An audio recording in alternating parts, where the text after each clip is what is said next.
Omuwarabu muntu mubi nnyo, muntu musosoze, muntu muzibu nnyo gw'otasobola kumanya ddi lwasanyuka ddi lwanyiiga.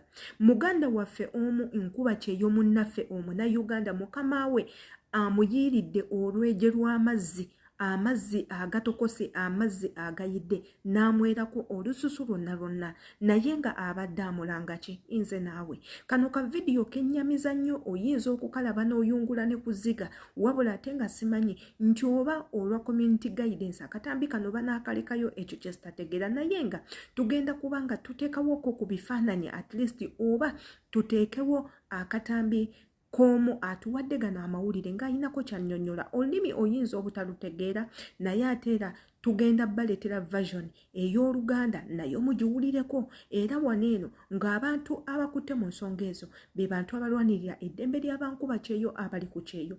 Ebintu we biti tusiba tubyogerako ne tubikomplainingako nti birina okukoma.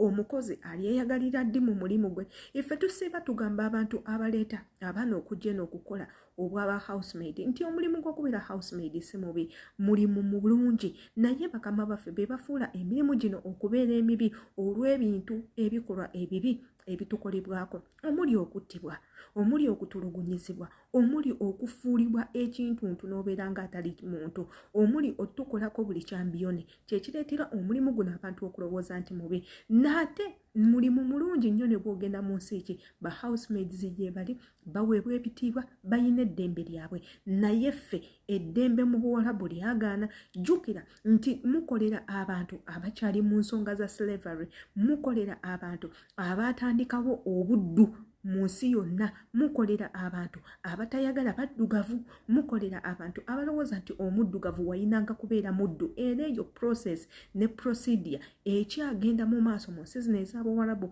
Waliyo nno ne black markets gye bagula abantu baneeno abaddugavu okukola emirimu egy'enjawulo, okukola mu malimiro g'entende, okulunda ebisolo, okukola mu mafactories ago agavaamu omukka, agavaamu omuliro, okukola ebintu ebiri asidiki. Byonna bikolebwa kwabo baddugavu be banoonya. Olowooza lwaki? Eno embeera bannange nze simanyi oba tuligisomoka ddi.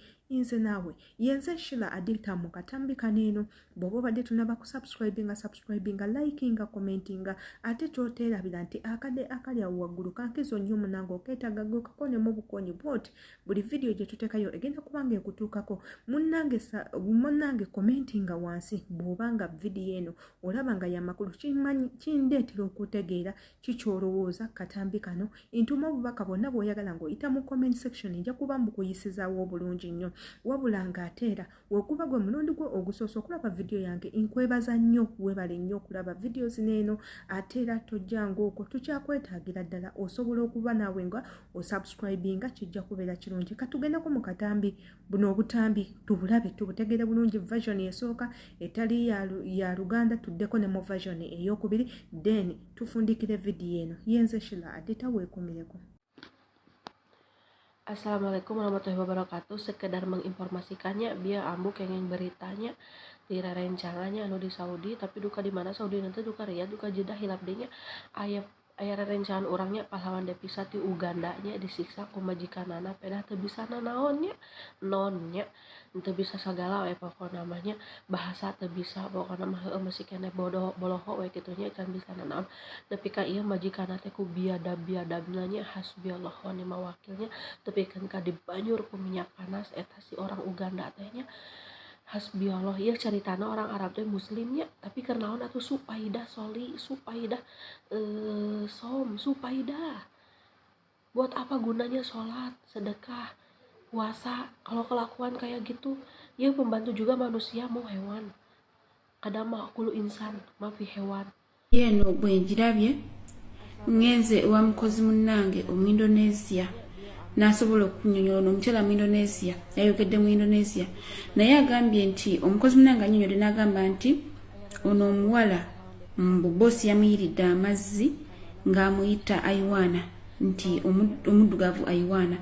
Omukozi munnange byanyonyodde n'agamba nti ono omukyala babadde basinkananga. Kati munnange simanyi kintu kyenyinza kugamba wenna Munnayuganda kuba kati ekifaananyi kitufule tukifunye naye at least bwange era watambula n'omwana era osobola okumutegeera Vidiyo eno ngenzo gifuna ebadde ono omukyala yagikola ennaku 3.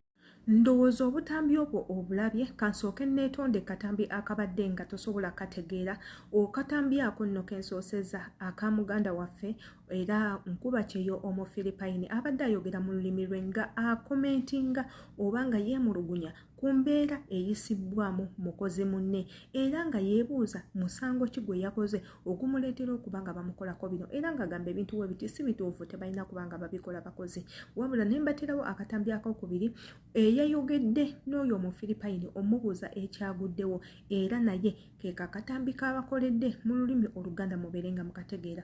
Wano we mbagambira baganda bange mwena abakola ewaka mwegendereze nnyo ebikolwa bya bakama bammwe. Tukolera abantu ababi ennyo, abantu abatatweguya kuba kimanyi ne bwakola ekintu lwaleero banaakutta igwe ogenda kuvaho enkeera aleeta omuntu omulala talina kyakwegombako igwe akulabanga kasasiro akulabanga atali muntu era tamanyi nakumanya nti ewammwe oyina abantu abakulinze abakuminsinga abakwagala abakulowoozaako era tamanyi nakumanya nti oyina abantu abakuyita maama abakuyita ssenga abakuyita baaba tamanyi nakumanya nti oyina n'abazadde abakuyita omwana waabwe.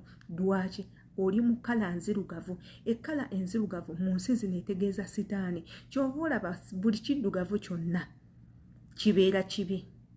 Sitaani muddugavu, Yesu mweru, Muhammadi mweru era bo balina n'endowooza egamba nti ne Allah mweru. Kati ffe abaddugavu tuva mu sitaani tetuli bantu. Kyova olaba era bw'aba akuvuma akuyita shaitani. Ebintu ebyo byonna mubikwate mubitegeere nti mukolera abantu bannammwe naye bo tebababalanga bantu babatwala okuba ebintu ebiri awo era n'osanga n'omuwarabu ng'agamba mu abaddugavu temukoowa abaddugavu mulina amaanyi mangi temukoowa ebintu ebyo byonna naye ate nabo tebamanyi nti ffe bamaama baabwe ffe bataata baabwe ffe bajjajja baabwe baava mu ffe twabateeka ku nsi kuno okubeerawo ababantu abeeru. So njagala nnyo mwegendereze nnyo ebikolwa bya bakama bammwe mubeegenderereze ddala mubayite wala. Gwe beera distant wewe distance okuva eri mukamawo weewala okumuteekako okunyiiganyiiga ennyo. It's better nobeera wekka toyogera nnyo naye mwewale ne waakolaka action katono nnyo bwe kati n'okeekengera mwewale mu bwangu ddala era omulage nti n'omutya era omulage nti gw'oli wa mutima mubi. Ebintu ng'ebyo bannange tusobole okuseevinga obulamu. Jjukira eno gy'oli wajja tokyagenda kuddayo teri muntu yenna agenda kulwanirira okuleka gwe. Yenze Sheila Adita nkusaba okomentinge ku eno video bw'ebanga ogifunyemu ekyokuyiga olayikinge ogisharinge ate era teweerabira subscribinga kintu kirungi nnyo. Akadde akali awo waggulu kajja kuba kakuyambako ngera wentera okubagamba nti buli video gye tunaateeka nawe togenda gisuba egenda kubanga ekutuukako embaagala nnyo.